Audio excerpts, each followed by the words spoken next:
muchos, el campo es sinónimo de paz. El olor a tierra mojada después de la lluvia, el sonido del viento meciendo los sembradíos. Es la promesa de una cosecha que trae vida y calma, pero esa visión es incompleta. Olvida una verdad fundamental que los antiguos conocían muy bien. La tierra también tiene hambre. Desde las sierras de Guatemala hasta los cafetales de Honduras, y desde los cenotes de México hasta los ríos de El Salvador, se cuentan las mismas historias.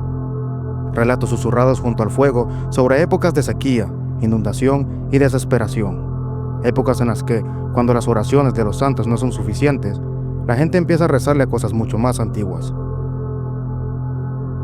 A veces, esas plegarias son escuchadas, pero los ancianos advierten que no todo lo que responde desde la oscuridad es una bendición. A veces es una negociación, y la cosecha siempre pide algo a cambio. Lo que están a punto de escuchar no son simples cuentos de espanto, son los testimonios de gente marcada por un secreto, una advertencia, porque hay entidades antiguas que duermen bajo nuestros pies, y créanme, es mejor no despertarlas.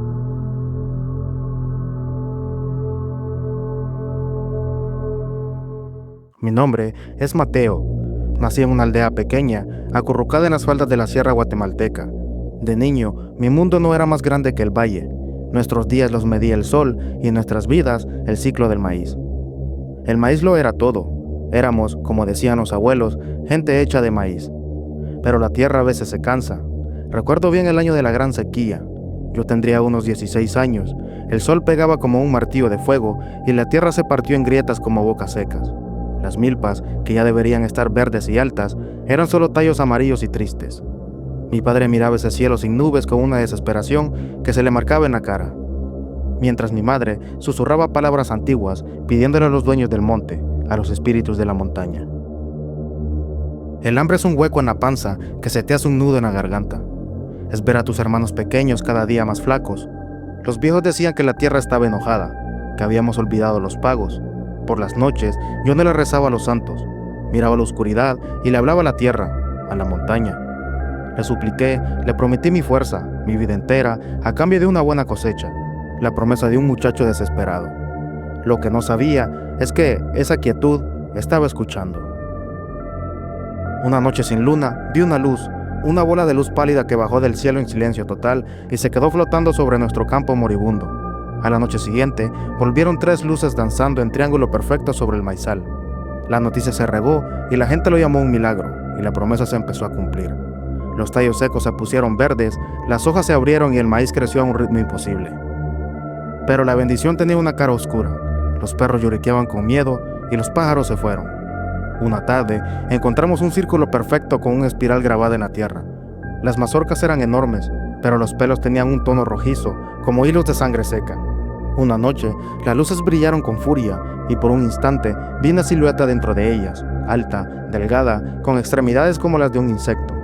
Ya no sentía calma, sino terror. Decidí enfrentarlas. Me adentré en el maizal con un machete y esperé. Las luces bajaron y sin palabras llenaron mi mente de imágenes. Vi la tierra hace millones de años. Entendí que era una conciencia antigua despertada por mi ruego. Me mostró la cosecha abundante y luego a mi familia. Vi un hilo de luz saliendo del pecho de cada uno, conectándose hacia mí, y de mi pecho un hilo más grueso que se hundía en la tierra. No quería mi vida, sino la vitalidad de mi linaje. Mi descendencia se secaría para apagar la abundancia. Ahora la elección era la supervivencia de mi gente a cambio del futuro de mi sangre. Con el alma rota, asentí. Un pacto sellado en la noche. Las luces me guiaron para acabar y encontrar una piedra plana con una espiral. Me corté la palma de la mano y dejé que mi sangre cayera sobre ella. La piedra la absorbió, la enterré de nuevo y el pacto estaba sellado. La cosecha fue legendaria, pero mi familia perdió su chispa y yo, su guardián, nunca me casé ni tuve hijos. Mi linaje se acabó conmigo.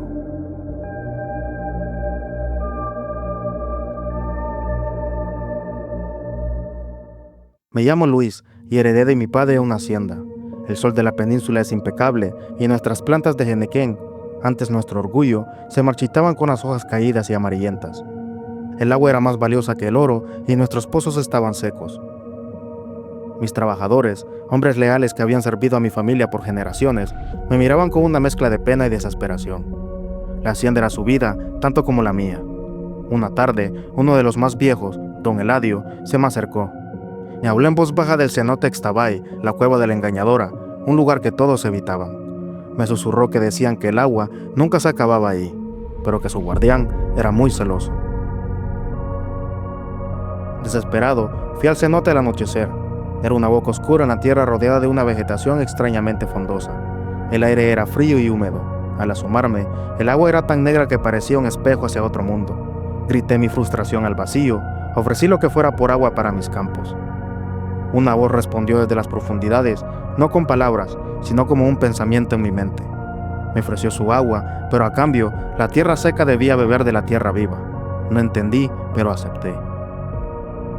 A la mañana siguiente, el pozo principal de la hacienda rebosaba de agua fresca y clara. La alegría fue inmensa, regamos los campos y el Jenequén revivió con una fuerza milagrosa.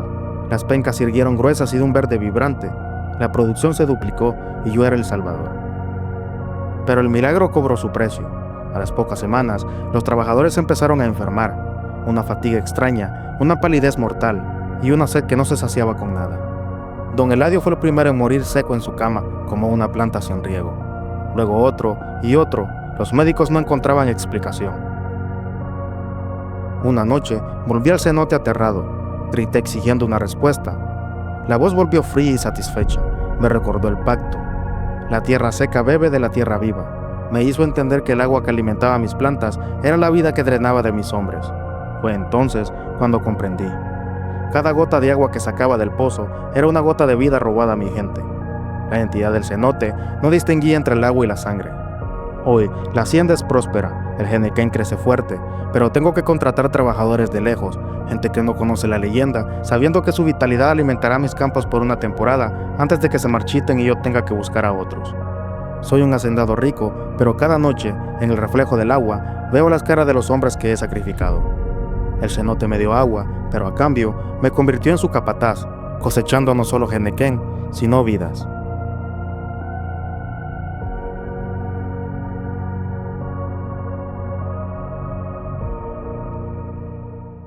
En las montañas del Empira, donde el café crece bajo la neblina, mi familia tenía una pequeña finca.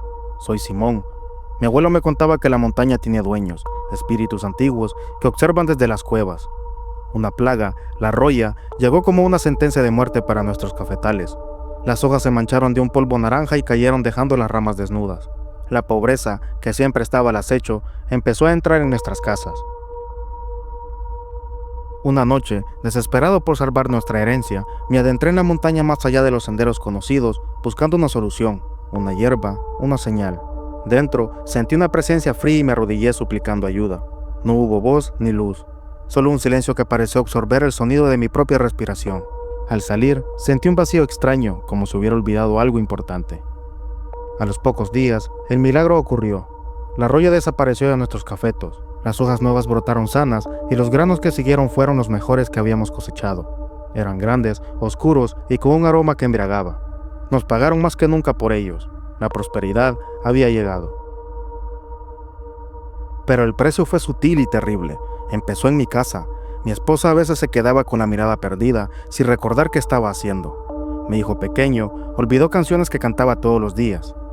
Al principio lo atribuía al cansancio, al estrés pasado, pero luego ocurrió en el pueblo.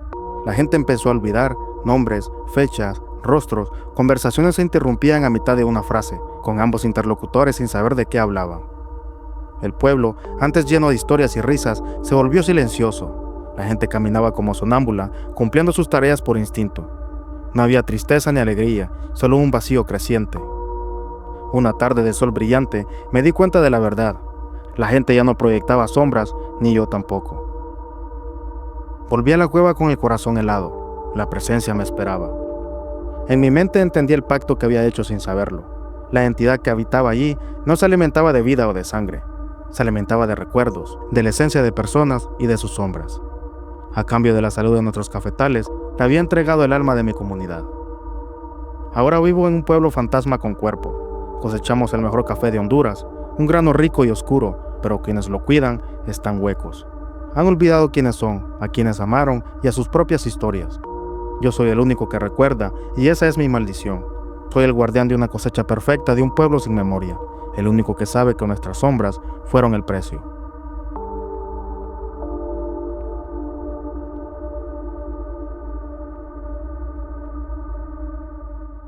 Me llamo Ismael y mi tierra vive pegada al río Lempa. Para nosotros el río es vida, pero ese año fue una bestia furiosa. Las lluvias no cesaban y el agua subía, amenazando con llevarse nuestra cosecha de frijol y nuestra casa. Rezamos, pusimos cruces de palma, pero el río seguía creciendo. Una noche, mientras vigilaba la orilla, la vi. Una mujer de belleza imposible estaba sentada en una roca, peinando su largo cabello negro bajo la luna. Su silueta era hipnótica, era la ciguanaba. La leyenda dice que se aparece a los hombres para perderlos, que su rostro es el de una yegua, pero en mi desesperación no vi un monstruo, sino una esperanza. Le grité por encima del rugido del agua suplicándole ayuda. Le rogué que salvara mi cosecha y le prometí que le daría lo que pidiera. Ella se giró, su rostro era el de un ángel, pero sus ojos no tenían fondo. Su voz fue como el murmullo del propio río en mi mente. Me dijo que desviaría el agua, pero que a cambio mi corazón le pertenecería. Me advirtió que no podría amar a ninguna otra mujer y que si rompía el pacto entregando mi amor a una mortal, volvería por lo que era suyo, mi vida y la de mi primogénito. El miedo me heló, pero la imagen de mi familia perdiéndolo todo era peor. Acepté y ella sonrió, y en ese instante el rugido del río pareció calmarse. A la mañana siguiente, el agua había bajado inexplicablemente. El cauce principal se había desviado, dejando mis tierras intactas. La cosecha se había salvado. Los años pasaron, mi finca prosperó, pero yo vivía en soledad. Las mujeres del pueblo me buscaban, pero yo las rechazaba todas aterrorizado por la promesa. Me volví un hombre solitario, conocido por mi riqueza y mi extraña tristeza. Pero el corazón es necio. Conocí a Elena, era dulce, paciente y poco a poco derribó mis murallas. Me enamoré olvidando la advertencia, creyendo que quizás solo había sido una pesadilla. Y con el tiempo nos casamos. La noche de nuestra boda, un viento frío entró en la habitación y escuché un susurro en mi oído que me llamaba traidor. 9 meses después, Elena dio a luz a un niño sano. Mi alegría fue tan inmensa que borró todo miedo. Pero esa misma noche me desperté con un grito. La ventana estaba abierta, la cuna de mi hijo vacía. Corrí hacia el río sabiendo lo que encontraría. Allí estaba la ciguanaba con mi hijo en brazos parada a la orilla. Su rostro ya no era hermoso, era una calavera de caballo putrefacta. Sisió que el precio había sido cobrado y con mi hijo se desvaneció en la niebla del agua. Elena perdió la razón esa noche y yo sigo aquí, un hombre rico que perdió todo. Cada noche voy al río esperando verla, suplicando que me lleve a mí también. Pero ella no vuelve, me ha dejado con mi riqueza, mi soledad y el eco del llanto de un hijo que nunca debí tener. El río me dio la vida y luego me la arrancó.